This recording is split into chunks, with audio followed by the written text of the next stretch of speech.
शांति। आज 15 मार्च 2024 की बाबा की साकार मुरली है। मुरली के महावाक्य हैं, मीठे बच्चे, ज्ञान सागर बाप तुम्हें रत्नों की थालियां भर भर कर देते हैं। जितना चाहे अपनी झोली भरो, सब फिक्रातों से फारिग हो जाओ। प्रश्न है, ज्ञान मार्ग की कौन सी बात भक्ति मार्ग में भी पसंद करते हैं? उत्तर है स्वच्छता। ज्ञान मार्ग में तुम बच्चे स्वच्छ बनते हो। बाप तुम्हारे मैले कपड़ों को स्वच्छ बनाने आए हैं। आत्मा जब स्वच्छ अर्थात पावन बन जाती है, तब घर में जाने के उड़ने के पंख लग जाते हैं। भक्ति में भी स्वच्छता को बहुत पसंद करते हैं। स्वच्छ बनने के लिए गंगा में जाकर स्नान करते, लेकिन पानी से आत्मा स्वच्छ नहीं बन सकती। ओम शांति। मीठे मीठे बच्चे, तुम्हें याद की यात्रा को भूलना नहीं है। सुबह को जैसे यह प्रैक्टिस करते हो, उसमें वाणी नहीं चलती है, क्योंकि वह है निर्वाण धाम में जाने की युक्ति। पावन बनने के सिवाय तुम बच्चे जा नहीं सकते, उड़ नहीं सकते।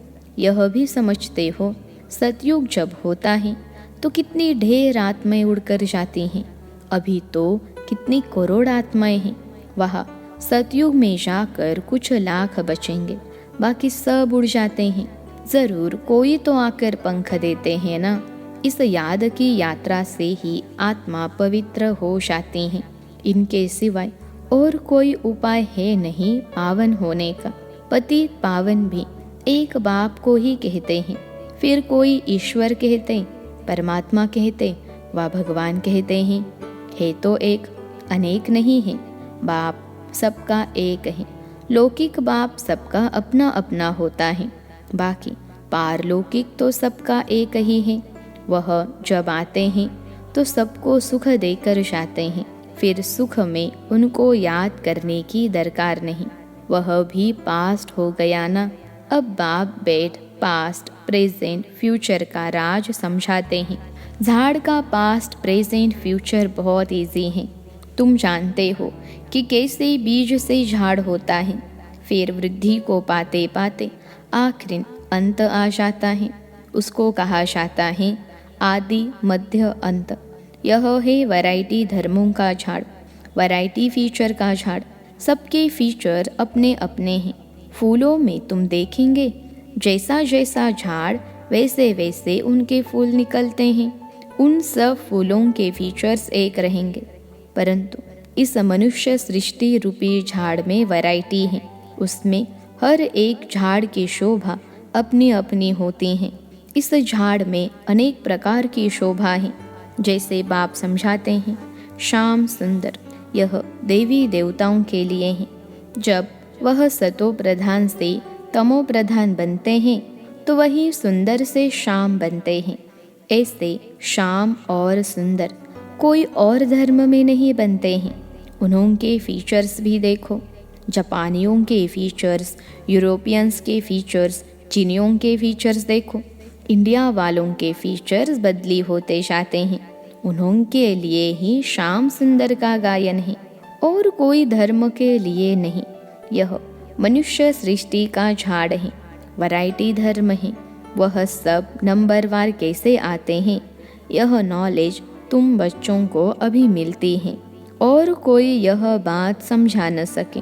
यह कल्प है 5000 वर्ष का। इसको वृक्ष कहो या दुनिया कहो। आधा में है भक्ति, जिसको रावण राज्य कहा जाता है। 5 विकारों का राज्य चलता है। काम चिता पर चढ़कर पतित सावरे बन जाते हैं। रावण संप्रदाय वालों की चलन और देवी संप्रदाय वालों की चलन में रात दिन का फर्क है। मनुष्य उनकी महिमा गाते हैं, अपने को नीच पापी कहते हैं। अनेक प्रकार के मनुष्य हैं। भक्ति तो तुमने बहुत की है। पुनर्जन्म लेते भक्ति करते आए हो। पहले होती है अव्यभिचारी भक्ति। एक की भक्ति पहले पहले शुरू करते हैं, फिर व्यभिचारी हो जाती हैं। अंत में फिर बिल्कुल ही व्यभिचारी बन जाते हैं।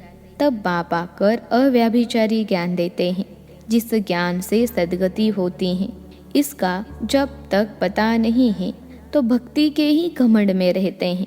यह पता नहीं है कि ज्ञान का सागर एक ही परमात्मा है। भक्ति में कितने वेद शास्त्र याद कर जबानी भी सुनाते हैं। यह सब है भक्ति का विस्तार, भक्ति की शोभा है।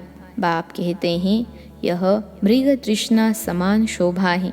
वो रेत पानी जैसी दूर से ऐसी चमकती है जैसे चांदी। हिरन को प्यास लगती है तो वह उस रेत में भागते भागते फंस जाता है। भक्ति में भी ऐसे हैं, उसमें सब फंस पड़ते हैं। उससे निकालने में बच्चों को मेहनत लगती है। विघ्न भी इसमें पड़ते हैं क्योंकि बाप पवित्र बनाते हैं। द्रौपदी ने भी पुकारा, सारी दुनिया में द्रौपदिया और दुर्योधन है। और फिर ऐसे भी कहेंगे कि तुम सब पार्वतिया हो जो अमर कथा सुन रही हो।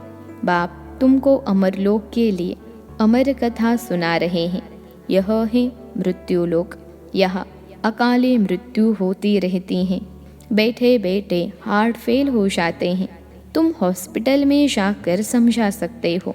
यहाँ तुम्हारी आयु कितनी कम है, बीमार हो पड़ते हो, वहाँ बीमारी होगी नहीं। भगवानुवाच, अपने को आत्मा समझो, मुझ बाप को याद करो, औरों से ममत्व मिटा दो तो तुम्हारे विकर्म विनाश होंगे। फिर कभी बीमार होंगे नहीं, काल खाएगा नहीं, आयु भी बड़ी होगी। इन देवताओं की आयु बड़ी थी ना, फिर बड़ी आयु वाले कहा गए। पुनर्जन्म लेते लेते आयु कम हो जाती है। यह दुख सुख का खेल है, इसको कोई जानते नहीं। मेले मलावे आदि कितने होते हैं। कुंभ के मेले में कितने लोग स्नान करने के लिए जाकर इकट्ठे होते हैं, परंतु फायदा कुछ भी नहीं। रोज तुम स्नान करते हो, पानी तो सब जगह सागर से ही आता है। सबसे अच्छा पानी तो कुएं का होता है। नदियों में तो कीचड़ा पड़ता रहता है। कुएं का पानी तो नेचुरल शुद्ध होता है, तो उनसे स्नान करना बहुत अच्छा होता है। पहले यह रिवाज था, अब नदियों का रिवाज पड़ा है।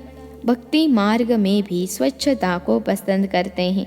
अब परमात्मा को पुकारते हैं कि आकर हमको स्वच्छ बनाओ। गुरु नानक ने भी परमात्मा की महिमा गाई है कि मूत पलिती कपड़ धोए। बाप आकर मूत पलिती कपड़ों को स्वच्छ बनाते हैं। यहाँ बाप आत्मा को स्वच्छ बनाते हैं। वो लोग आत्मा को निर्लेप समझते हैं। बाप कहते हैं यह है ही रावण राज्य। सृष्टि की उतरती कला है, गायन भी है चढ़ती कला। तेरे बहाने सर्व का भला, सर्व की सदगति हो जाती है। हे बाबा, आपके द्वारा सबका भला हो जाता है। सतयुग में सबका भला होता है, वहाँ सब शांति में है, एक ही राज्य है। उस समय और सब शांति धाम में रहते हैं। अब यह लोग माथा मारते हैं कि विश्व में शांति हो। उनसे पूछो आगे कभी विश्व में शांति थी जो अब फिर मांग रहे हो? वो फिर कह देते हैं अभी कलयुग में 40,000 वर्ष और पड़े हैं। मनुष्य घोर अंधियारे में है। कहा 5,000 वर्ष का सारा कल्प, कहा एक कलयुग के ही 40,000 वर्ष बचे हुए बताते हैं। अनेक मतें हैं। बाप आकर सच बताते हैं कि जन्म भी 84 ही है। लाखों वर्ष हो फिर तो मनुष्य जानवर आदि भी बन सकते हैं, परंतु कायदा ही नहीं है। 84 जन्म तुम ही लेते हो, उसका हिसाब किताब भी बाप बतलाते हैं। यह नॉलेज तुम बच्चों को धारण करनी है। ऋषि मुनि तो नेति नेति करके गए हैं, अर्थात हम नहीं जानते हैं तो नास्तिक ठहरे। जरूर कोई आस्तिक होंगे। आस्तिक है देवता, नास्तिक है रावण राज्य में। ज्ञान से तुम आस्तिक बनते हो, फिर 21 जन्मों का वर्षा मिल जाता है, फिर ज्ञान की दरकार नहीं रहती है। अब पुरुषोत्तम संगम युग है, जबकि हम उत्तम ते उत्तम पुरुष स्वर्ग के मालिक बन रहे हैं। इसमें जितना जो पढ़ेंगे उतना ऊंच पद पाएंगे।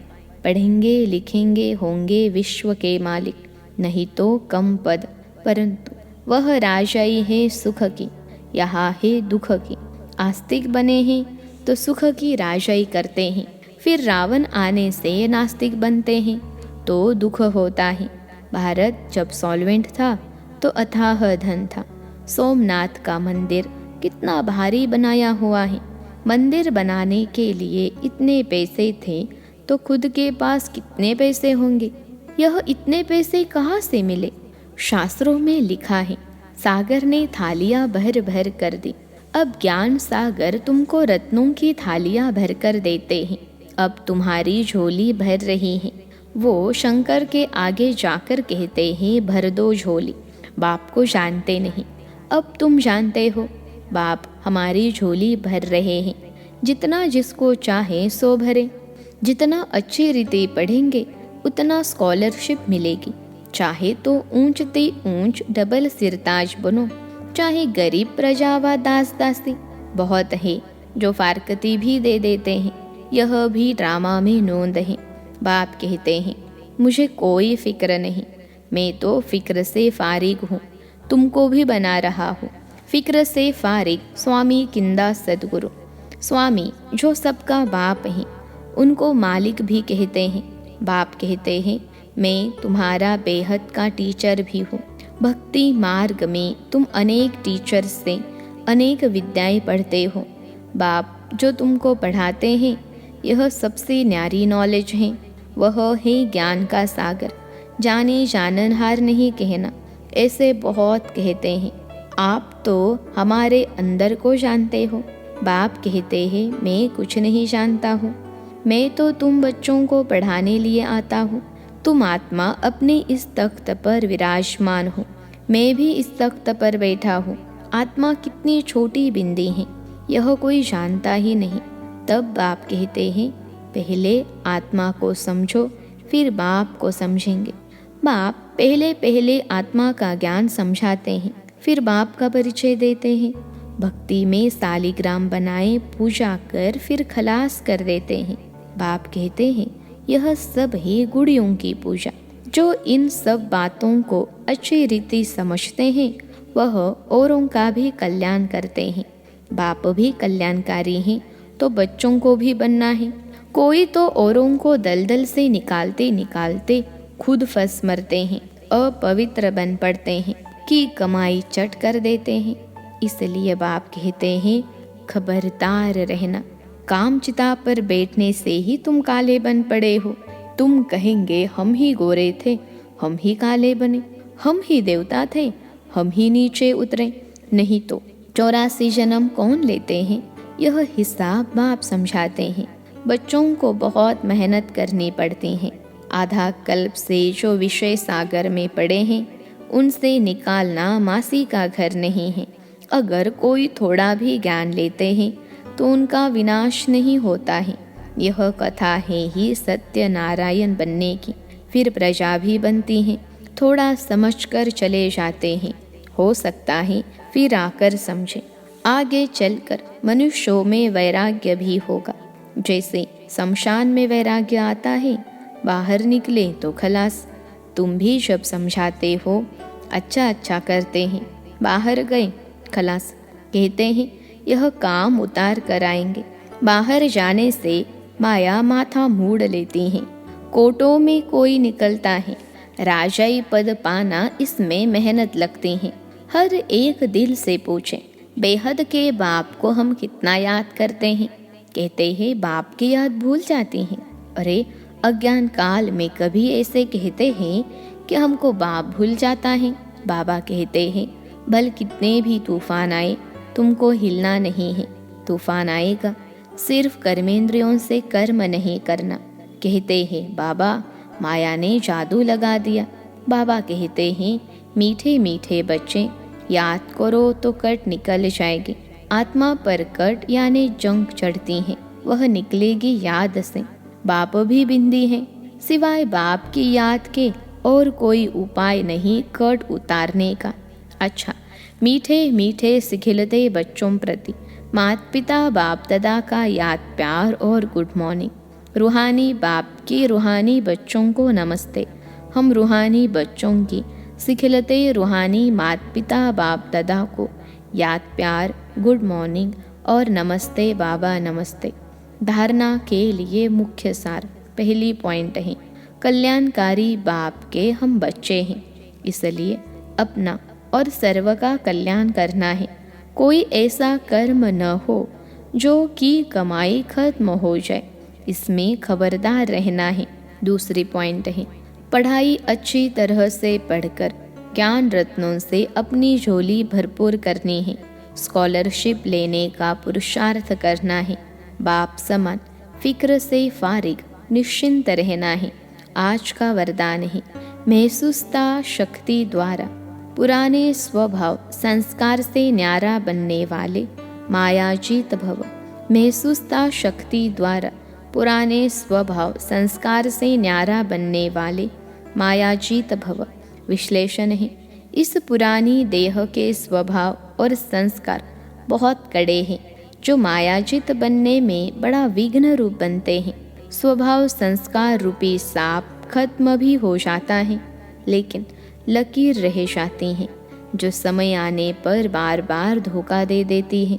कई बार माया के इतना वशीभूत हो जाते जो रॉन्ग को रॉन्ग भी नहीं समझते, परवश हो जाते हैं। इसलिए चेक करो और महसूसता शक्ति द्वारा पुराने छिपे हुए स्वभाव संस्कार से न्यारे बनो, तब मायाजीत बनेंगे।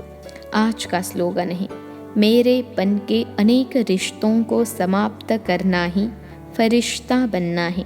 मेरे पन के अनेक रिश्तों को समाप्त करना ही फरिश्ता बनना है। अच्छा, ओम शांति।